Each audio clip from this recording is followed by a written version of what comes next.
Dalam setiap tempat yang ditinggalkan, ada sesuatu yang tertinggal. Sebuah kisah, sebuah bayangan, atau mungkin sebuah kutukan.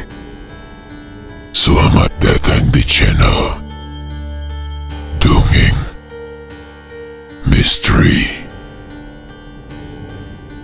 Berani dengarkan hingga akhir, karena cerita ini mungkin akan menghantui tidurmu.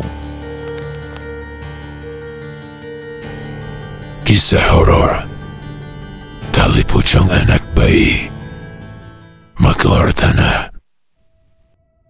Pada tahun 1960 di pedalaman kampung di kota Malang. Pagi ini terdengar teriakan pilu seorang wanita, membuat para warga keluar rumah untuk mencari sumber dari suara itu berasal. Semua warga keluar dari rumahnya dan menghampiri rumah yang menjadi sumber keributan di pagi buta tersebut. Tatik pagi ini histeris.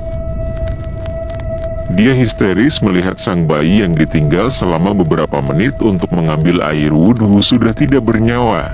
Pasalnya sebelum dia keluar dari kamar, dia masih bercanda dengan sang buah hati hingga akhirnya dia menyusui bayinya dan tertidur pulas, barulah dia keluar dari kamar menuju ke kamar mandi. Duka mendalam sangat nampak di kedua wajah suami istri tersebut. Seakan tidak rela kehilangan sang buah hati yang sudah dinanti penantian yang cukup lama selama 5 tahun. 3 hari setelah meninggalnya sang bayi, Pak Rohim, bapak dari Somad, mendapatkan rezeki yang berlimpah, dikarenakan beliau berhasil menjual tanah milik Pak Kades dengan luas 3 hektar dan mendapatkan keuntungan sebesar 1 miliar. Sang pembeli menyetujui harga yang disebutkan oleh Pak Rohim, yaitu kelebihan 1 miliar di atas harga yang diminta oleh Pak Kades. Karena rezeki yang melimpah tersebut, akhirnya Pak Rohim mengadakan pengajian cucunya dengan megah hingga mendatangkan orang besar ke desanya. Hal tersebut membuat warga kampung merasa terhibur. Tapi tidak dengan Tatik dan Somad. Mereka masih larut dalam kesedihan.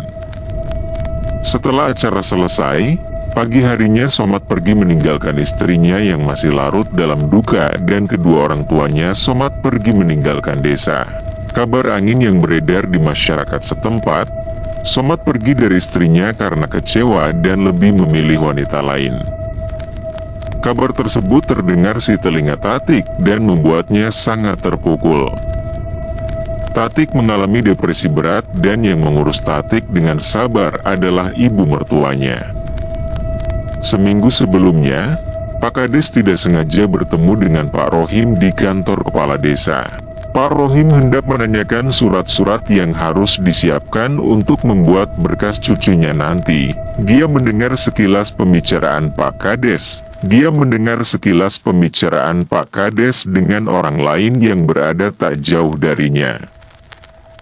Ia tanah yang di pinggir jalan besar itu, yang ada beberapa pohon jatinya tolong dipaksakan. Luas tanahnya sekitar 3 hektar lebih. Kalau bisa secepatnya karena saya harus siapkan uang untuk sana pemulihan berikutnya, ucap Pak Kades yang tak sengaja terdengar oleh Pak Rohim. Baik Pak, saya akan segera pasang tulisan dijual di tanah tersebut. Nanti kalau sudah ada yang menanyakan saya akan beritahu Bapak, jawab lawan bicara Pak Kades yang lebih terlihat sebagai anak buahnya. Setelah lawan bicara Pak Kades pergi, Rohim segera menghampiri Pak Kades menanyakan perihal tanah yang akan dijual. Maaf Pak, saya dengar Bapak mau jual tanah ya? Tanya Rohim langsung menghampiri Pak Kades yang hendak berbalik masuk ke dalam tangannya. Pak Kades terdiam melihat Rohim. Saya Rohim Pak, warga dari desa kah? Kebetulan saya suka bantu jualan tanah, ya, ucap Rohim memperkenalkan diri. Oh, Pak Rohim maklar tanah ya? Iya ya, saya tahu. Saya sering dengar katanya Bapak cepat sekali kalau menawarkan tanah. Rahasianya apa Pak? Tanya Pak Kades menggoda membuat Rohim malu sehingga menundukkan wajahnya. Bapak mau masarin tanah saya juga. Kira-kira Bapak minta kondisi berapa? Tanya Pak Kades dengan penuh selidik. Maaf Pak, jika benar Bapak mau menjual tanah, saya hanya ingin tahu berapa harga jualnya, nanti saya ambil keuntungan dari kelebihan harga yang Bapak sebutkan, ucap Rohim menjelaskan. Oh begitu, jadi bukan komisi ya, ucap Pak Kades menegaskan. Rohim pun menganggukkan kepalanya. Saya mau jual tanahnya sekitar, silahkan saja jika Bapak berminat untuk bantu jual, ucap Pak Kades. Baik Pak, kalau begitu nanti 1-2 minggu lagi saya akan kasih kabar ke Pak Kades ya. Permisi Pak, ucap Rohim pamit undur diri. Rohim, hampir seluruh desa mengenal nama tersebut karena beliau memang terkenal sebagai maklar tanah paling jitu. Semua tanah yang dipastikan olehnya pasti selalu laku terjual dengan harga tinggi karena beliau tidak pernah meminta komisi dari sang penjual maupun pembeli. Pak Rohim selalu mengambil keuntungan dari kelebihan harga jual yang telah ditetapkan oleh sang pemilik tanah, dan sang penjual selalu menyetujui harga tanah yang sudah disebutkan olehnya tanpa menawar. Hal itu membuat warga kampungnya curiga dengan Rohim karena para pembeli selalu merasa terhipnotis. Jika harga yang disebutkan oleh Pak Rohim terbilang murah, tapi setelah semua urusan jual beli selesai dan pembeli kembali ke rumah, mereka baru tersadar bahwa mereka membeli tanah dengan harga yang sangat tinggi, terkadang dengan nilai yang tidak masuk akal. Hal tersebut membuat warga enggan jika harus datang meminta tolong atau menolong ke rumah Rohim. Pada tengah malam setelah cucunya dimakamkan, Rohim pergi secara diam-diam ke makam sang cucu. Dia menggali tanah yang masih basah tersebut dan mengambil tali pocong dari jenazah cucunya yang baru saja meninggal. Malam itu Rohim pergi ke rumah Mbah Wiro. Mbah Wiro dukun terkenal yang merupakan dukun kesayangan Rohim. Rohim segera pergi menemui Mbah Wiro setelah mendapatkan tali pocong bayi milik cucunya sendiri. Mbah Wiro membacakan mantra dan merendam tali tersebut ke dalam air kembang 7 rupa. Setelah selesai membacakan mantra, Mbah Wiro mengembalikan tali pocong bayi tersebut kepada Rohim untuk segera dikuburan di area tanah yang hendak dijual. Kuburkan tali ini di area tanah yang hendak kamu jual, di mana saja, tapi harus saat ini juga dan jangan sampai ada orang yang melihat. Setelah selesai, kamu kuburkan tali tersebut biar perewanganku yang bekerja, ucap Mbah Wiro sambil tersenyum mengerikan. Rohim pun hanya mengangguk dan segera pergi meninggalkan rumah Mbah Wiro. Rohim pun hanya mengangguk dan segera pergi meninggalkan rumah Mbah Wiro. Rohim segera menguburkan tali tersebut di bawah pohon jati. Pohon jati yang berada di bagian paling ujung.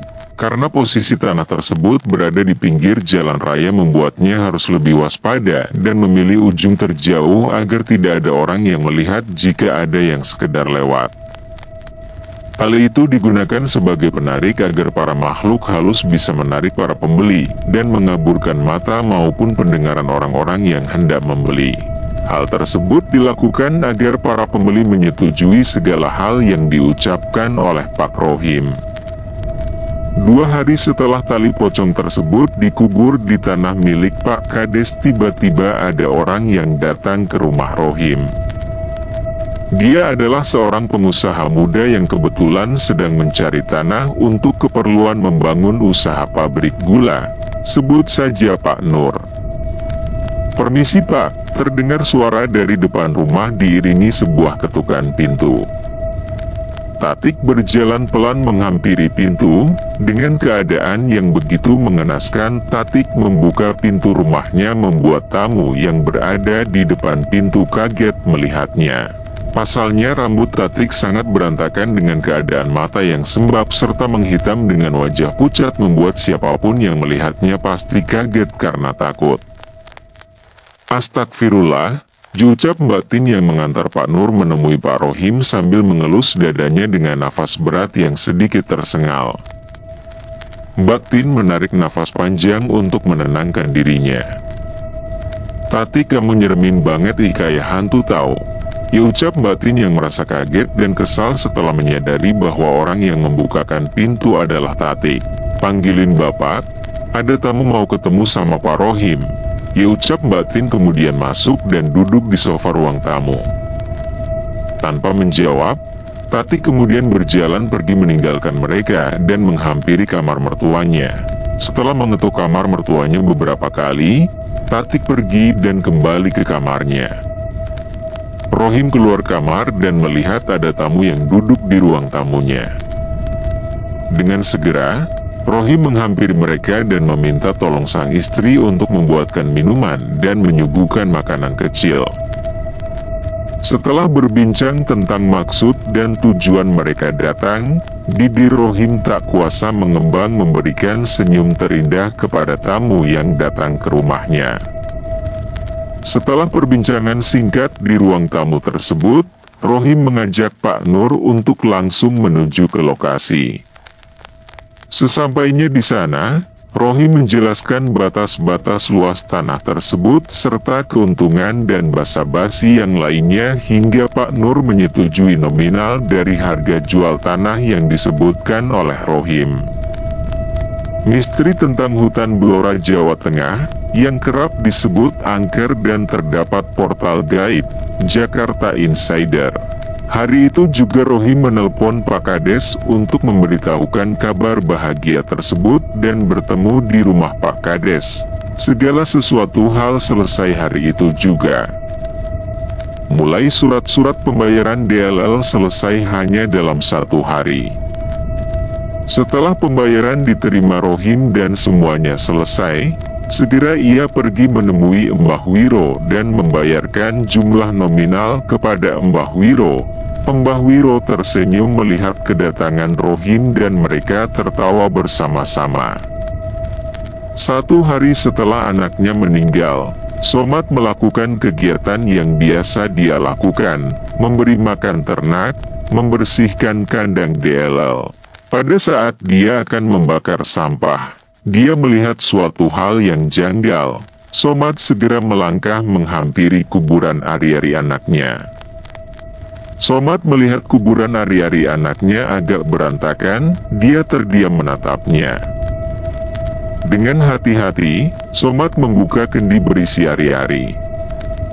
Ketika dibuka, alangkah terkejutnya Somad, kendi tersebut kosong tidak ada isinya.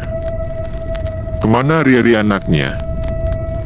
Pertanyaan itu membuatnya murka. Hal tersebut membuatnya sadar bahwa ada yang salah dari kematian anaknya. Anaknya sengaja dibunuh. Bukan. Anaknya sudah dijadikan tumbal oleh seseorang. Tapi siapa? Muncul pertanyaan lain di kepala Somad membuatnya harus mencari tahu siapa dalang di balik meninggalnya sang anak. Hari itu Somad tidak melihat sang ayah di rumah membuatnya bertanya kepada ibunya. "Bapak lagi pergi kemana, Bu?" tanya Somad. "Tadi ada tamu datang ke rumah terus Bapak pergi sama tamunya," kelasan ibu.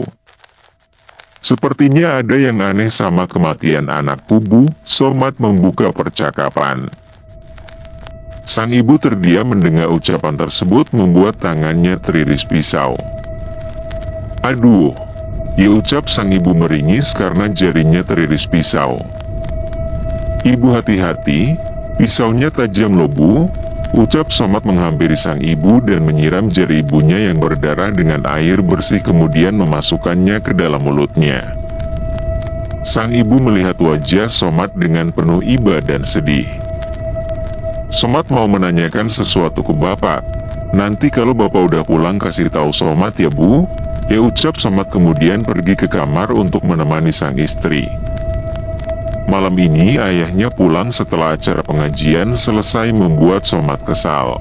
Rohim pulang dengan senyum menggembang lebar di bibirnya dan memberitahukan kabar bahagia tersebut kepada keluarganya. Hari ini tanah Pak Kades laku terjual, Bapak punya uang banyak, ucap Pak Rohim dengan wajah tersenyum bahagia. Somad tersentak kaget mendengar suara tawa yang menggema. Hari ini tanah Pak Kades laku terjual, Bapak punya uang banyak, diucap Rohim dengan wajah tersenyum bahagia. Somad tersentak kaget mendengar suara tawa yang menggema. Itu bukanlah hal wajar. Pasalnya keluarga ini baru saja berduka atas kehilangan anak Somad dan Tatik, cucu bagi ayah dan ibunya Somad. Tawa sang ayah membuat Somad tersentak kaget. Dia terdiam kemudian melihat wajah sang ayah yang terlihat bahagia, setelahnya beralih ke wajah sang ibu yang tampak cemas melihat Rohim tertawa bahagia. Sang ibu mengalihkan pandangannya ke arah Somad. Dia melihat wajah Somad memerah. Giginya saling beradu menunjukkan kemarahan yang berusaha untuk ditahannya. Malam itu sang ibu menghampiri Somad yang menangis memeluk Tatik. Somad memeluk Tatik dengan sangat erat. "Maafkan aku," ia ucap Somad lirih di telinga Tatik. "Nak," sang ibu memanggil Somad di depan pintu. Melihat sang ibu, Somad menangis lebih kencang. Sang ibu menghampiri Somad dan memeluknya sangat erat. "Kenapa, Bu?" ditanya Somad dalam tangisnya. Sang ibu hanya bisa terdiam memeluk sang anak dan ikut menangis bersama, menangisi seorang bayi yang telah pergi terlebih dahulu. Setelah malam itu, Somad menjadi pribadi yang berbeda. Somad mudah sekali marah kepada ayah dan ibunya. Suasana di rumah itu sudah berbeda, sudah berubah. Di pandangan masyarakat, Somad dan Tatik tidak bisa menerima kematian buah hati mereka, membuatnya berubah, depresi dan menakutkan para warga sekitar. Hingga di hari ke-7 Somad pergi meninggalkan desa. Sebelum pergi, dia memeluk sang istri, meminta maaf atas segala yang terjadi dan berpamitan bahwa mungkin dia tidak akan kembali lagi. Tatik yang masih tenggelam dalam duka tidak begitu mendengarkan segala ucapan Somad. Tatik hanya menjawab, "Hati-hati Mas di jalan, nanti pulangnya bawa mainan untuk anak kita ya," ucap Tatik membuat Somad kembali menangis. 2 minggu setelah kepergian Somad, Tatik semakin parah. Tatik sudah hilang tenggelam dalam kesedihan. Ibu mertuanya setiap hari dengan sabar membersihkan badannya, menyuapinya makanan dan menemaninya. Pernah suatu ketika mereka berdua terlihat pergi bersama, ibu mertuanya pergi ke desa sebelah untuk berobat. Terkadang ada beberapa mahasiswa kedokteran yang datang berkunjung ke desa. Tak jarang ada calon dokter kejiwaan di antaranya. Setelah Rohim berhasil menjual tanah Pak Kades, banyak orang yang datang ke rumahnya untuk meminta tolong menjualkan tanah. Hal tersebut membuatnya bingung. Karena semakin banyak orang yang datang meminta tolong untuk menjualkan tanah, maka Rohim semakin banyak membutuhkan tali pocong bayi. Hal itu membuatnya bertindak dengan sangat kejam. Rohim mencari wanita yang sedang hamil tua.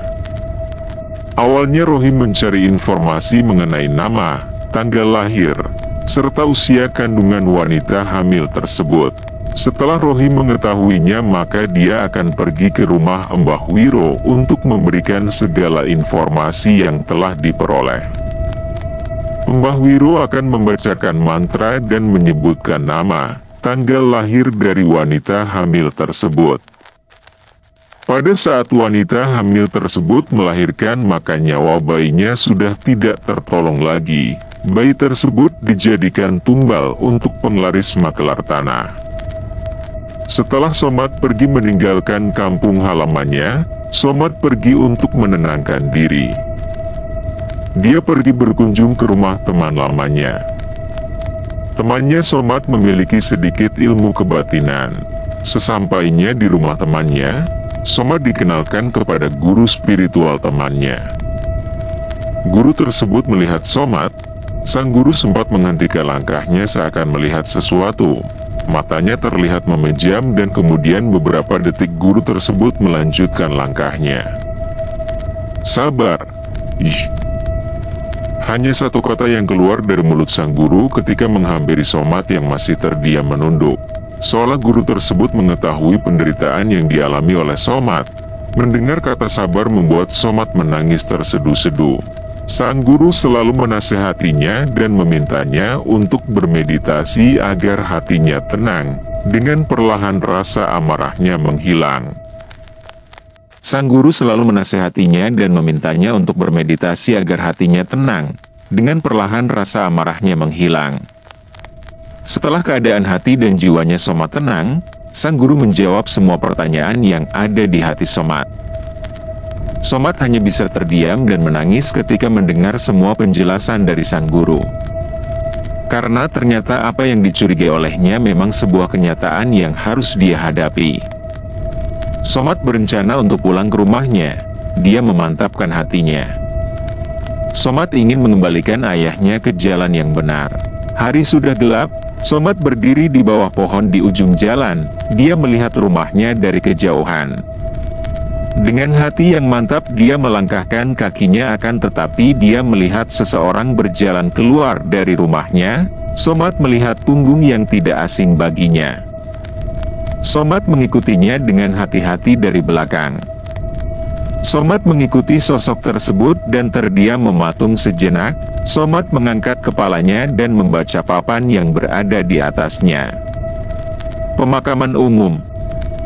Somad memejamkan matanya dan menghela nafas kemudian melanjutkan langkahnya. Somad mendengar suara seperti hantaman benda ke tanah. Dengan perlahan dia menghampiri sumber suara tersebut dan bersembunyi di balik pohon asem yang besar. Somad memperhatikan laki-laki tersebut sedang membongkar makam yang masih basah. Itu adalah makam baru terlihat dari kuburan bunga segar yang berada di sekelilingnya dan tanahnya pun masih merah basah. Somad masih memperhatikan sampai ketika laki-laki tersebut memasukkan sesuatu ke dalam kantung berwarna hitam. Sekilas dia melihat seperti kain putih. Setelah laki-laki itu menaruh kantung berwarna hitam ke dalam sakunya, laki-laki itu naik ke atas dan merapihkan kuburan tersebut. Betapa kagetnya ketika dia melihat tulisan yang berada pada batu nisan tersebut. Lahir 19 Maret 1963. Wafat 19 Maret 1963. Bayi. Tanpa sadar air matanya membasahi pipi, Somad menangis. Kakinya yang kokoh berdiri kuat menopang badannya tiba-tiba lemas tak berdaya membuat lututnya jatuh menghantam tanah. Dia terduduk di tanah basah memandangi kuburan yang sudah berantakan di depannya. Somad tersentak kaget ketika merasakan angin berhembus seperti menabrak badannya. Angin itu membuatnya sadar dari kesedihan dan dia kembali berdiri. Somad mencari jejak laki-laki tersebut di dalam kegelapan malam. Somad mengikuti jejak tanah merah basah yang ada di setapak jalan dan berhenti di ujung jalan. Somad melihat di sekeliling. Terdapat banyak sekali pohon tinggi menjulang seperti di hutan. Dia kembali melihat ke satu titik cahaya yang ada di dalam rimbunan pohon. Terlihat laki-laki itu berdiri menemui orang tua dengan pakaian serba hitam, tapi Somad tidak bisa melihat raut wajah laki-laki tersebut. Wajahnya seperti tersamarkan membuatnya sedikit kebingungan. Setelah itu, laki-laki tersebut pergi menuju ke sebuah rumah. Somad mengikutinya hingga laki-laki itu berdiri di belakang rumah tersebut dan berjongkok. Beberapa menit kemudian laki-laki tersebut berdiri dan pergi. Pergi melangkah menuju arah rumahnya memasuki rumah Somad. Ya, itu adalah ayahnya Somad. Melihat hal tersebut, Somad hanya mengelus dada dan beristighfar. Dia tak menyangka bahwa sang ayah masih melakukan hal tersebut, menggunakan penglaris tali pocong bayi untuk menjual tanah. Somad berusaha menyadarkan sang ayah bahwa hal tersebut adalah sesat dan tidak berkah, akan tetapi sang ayah tidak mau mendengarkan dan marah kepada semua orang yang mengingatkan, membuat sang ayah murka dan mengusir semua orang yang bertentangan dengannya. Hingga akhir hayatnya ayah Somad sendirian tanpa ada yang mengetahui penyebab kematiannya. Rohim ditemukan oleh warga yang mencium bau tak sedap ketika melintas di depan rumah dengan pagar tinggi. Pak dengan mayat yang sudah berlendir dan bau sekali. Menurut informasi, biasanya Rohim menumbalkan bayi untuk penglaris dilakukan ketika bayi masih berada di dalam kandungan sang ibu. Kehamilan harus sudah masuk usia kandungan 8 bulan atau akan segera melahirkan. Pelaku harus mencari tahu nama, tanggal lahir, serta nama ayah dari wanita yang sedang hamil tersebut untuk disampaikan kepada sang dukun. Jika hal tersebut dilakukan, maka wanita yang hamil tadi akan melahirkan bayi dengan keadaan sudah tidak bernyawa. Tapi jika ingin mengorbankan bayi yang sudah lahir harus mengambil ari-ari dari bayi tersebut, hal tersebut memiliki resiko yang sangat tinggi. Karena ari-ari bayi biasa dikuburkan di sekitar rumah dan dijaga oleh keluarga mereka. Terima kasih sudah menonton sampai habis. Jangan lupa subscribe dan tekan loncengnya supaya tidak ketinggalan cerita selanjutnya.